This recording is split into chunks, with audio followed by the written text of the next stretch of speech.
So 1.30, using the condition of foregoing problem, draw the approximate time dependence moduli of normal acceleration and tangential acceleration vector as well as projection of total acceleration vector on the velocity vector direction. So उसी सवाल को basically proceed करना है आपको, ठीक है.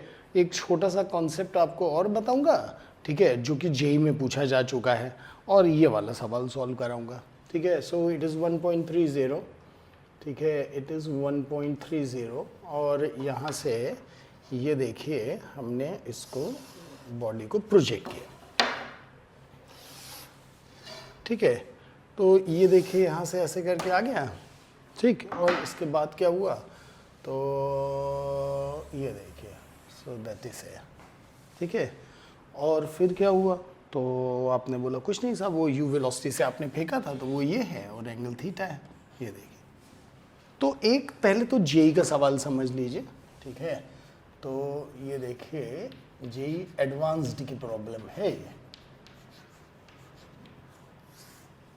तो बोले कि कोई प्रोजेक्टाइल अगर फेंका गया, कोई प्रोजेक्टाइल अगर यहाँ से फेंका गया, ये देखिए, ठीक है. तो ऐसी कंडीशन में ये देखिए यहाँ से गया और ये ऐसे आ गया, बोले ठीक है भाई, नो प्रॉब्लम, ठीक है. अब बोलेगा कि एक्सेलरेशन ड्यू टू ग्रेविटी, तो बॉडी कहीं पे भी वो नीचे ही रहेगा. सो बोला जी, ठीक है. तो यहाँ पर किधर रहेगा, तो बोला गया इधर रहेगा, दिस इज जी. यहाँ पे किधर रहेगा, तो बोला इधर रहेगा, दिस इज ऑल्सो जी. यहाँ पे पूछा जाएगा किधर रहेगा, दैट इज ऑल्सो जी, ठीक है.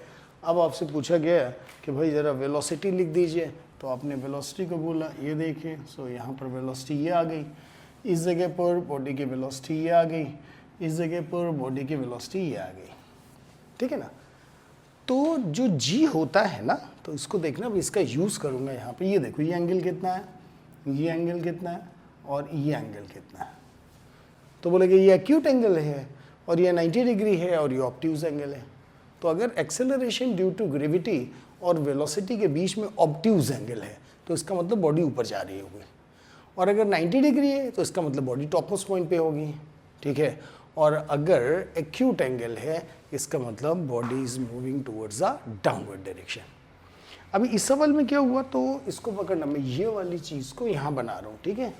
तो तुमने बोला ठीक बात है, तो बोले कि भाई वेलोसिटी आप बनाइए, तो आपने वेलोसिटी ये ले ली, ये देखिए आराम से ना, ये आया velocity, so that is V, ठीक है. अब आपसे पूछा था कि भाई एक्सेलरेशन किधर लें, तो आपने बोला साहब एक्सेलरेशन तो इधर ही लगेगा, वो नीचे के डायरेक्शन में. तो आपने ये देखिए एक्सेलरेशन लगाया नीचे के डायरेक्शन में, सो दैट इज़ जी. तो ये कॉन्सेप्ट पढ़ने के बाद इस पोर्शन का हम यूज़ कर रहे हैं यहाँ पर, ठीक है. अब क्या हुआ, तो यहाँ पर थोड़ी सी ज्योमेट्री कर लो ज़रा, ठीक है. इसको ऐसे कर लो, ठीक है. तो आपने बोला ये देखिए, इसको आपने ऐसे बना लिया, और ये वाली चीज़ को ऐसे कर लीजिए, तो ये आपने ऐसे बना लिया. ये वाला एंगल क्या हो गया, सो आपने बोला ये वाला एंगल अल्फा हो गया. अब आपको करना क्या है, इसको थोड़ा नीचे लिख देता हूँ तो आपको कन्फ्यूज़न नहीं होगा, दैट इज़ जी, ठीक है. अब आपको करना क्या है, तो आपने बोला सर हम दो परपेंडिकुलर में, ये देखिए ये यहाँ से गया ऐसे करके, ठीक है, और यहाँ से गया ऐसे करके, सो दैट इज़ हियर, ये देखिए, ठीक है. तो ये क्या हो गया, तो आपने बोला सर अल्फा 90 माइनस अल्फा, ये वाला कितना हो गया, so this particular thing is alpha, ये हो गया जी. तो इसका इस डायरेक्शन में कॉम्पोनेंट, ठीक है, इसको क्या लिखेंगे, सो बोला जी कॉस ऑफ अल्फा, ठीक है. और इसका इस डायरेक्शन में कॉम्पोनेंट, तो इसको लिखेंगे G sine of alpha, so that is है, ठीक है ना. ठीक, तो ये वाला जो होगा इसको टेंजेंशियल बोलेंगे, ठीक है. और ये वाला जो होगा उसको परपेंडिकुलर बोलेंगे, जिसको आपकी रुडोव ने जो लिखा हुआ है एक्सेलरेशन, ठीक है.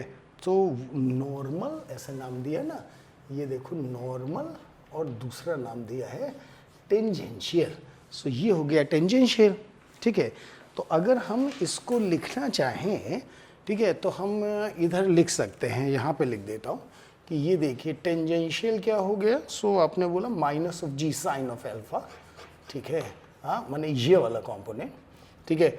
और नॉर्मल क्या हो गया, तो आपने बोला normal is equals to g cos of alpha, ठीक है. सो ये वाला कंपोनेंट, ठीक है। तो ये आपके लिए एक इम्पॉर्टेंट चीज़ हो जाएगी, और जब ये आपके समझ में आ गया तो फिर कुछ बचेगा नहीं, ठीक है।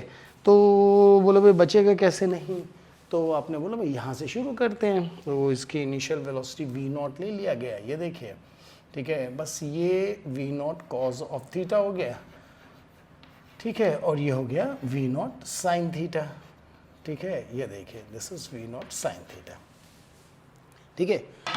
अब हम इसको यहाँ से मिटा के सवाल कर देते हैं, ठीक है। तो ये आपने कॉपी में नोट कर ही लिया होगा। यहाँ से देखिए, तो जो पहले भी आपको सिखाया गया, ये दोनों उधर लिख गए हैं, तो मैं इसको भी हटा देता हूँ, है ना, यहाँ से जगह मिल जाएगी मुझे।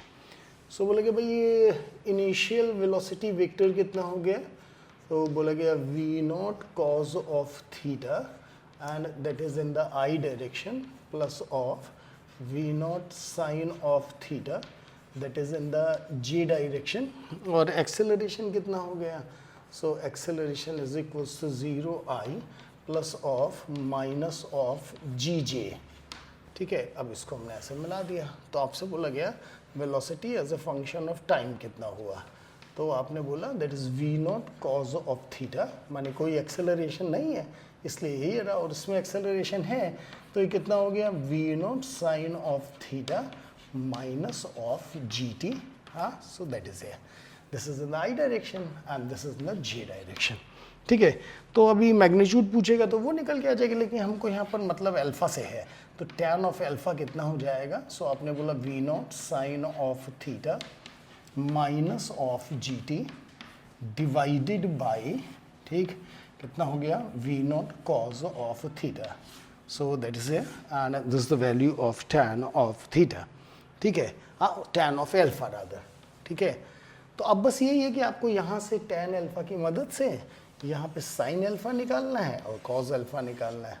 तो अपने कुछ नहीं सर, जैसा आप हमेशा सिखाते हैं कि हम यहाँ से ये ऐसे करके और ये ट्रायंगल बना लेंगे, और ये वाला एंगल कितना हो जाएगा अल्फा, तो ये वाला कितना हो जाएगा v0 sin of theta minus of G T, ठीक है, और ये वाला कितना हो जाएगा v0 cos ऑफ थीटा, तो ये कितना हो जाएगा under root of v0 cos theta का whole square plus of v0 sin theta minus G T का होल स्क्वायर, ठीक है।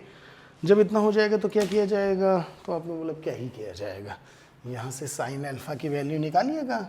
तो जब sin अल्फा की निकालेंगे तो कितना हो जाएगा v0 sin of theta minus of G T divided by under root of v0 cos theta का whole square plus of v0 sin theta T theta minus G T का होल स्क्वायर, ठीक है। तो वो सब करना क्या है, तो इसको उठा के आपको इधर घुसा देना है, ऐसे आप cos थीटा की वैल्यू निकाल लीजिए, इधर घुसा दीजिए, ठीक है। सो इस तरह से आपको हो जाएगा।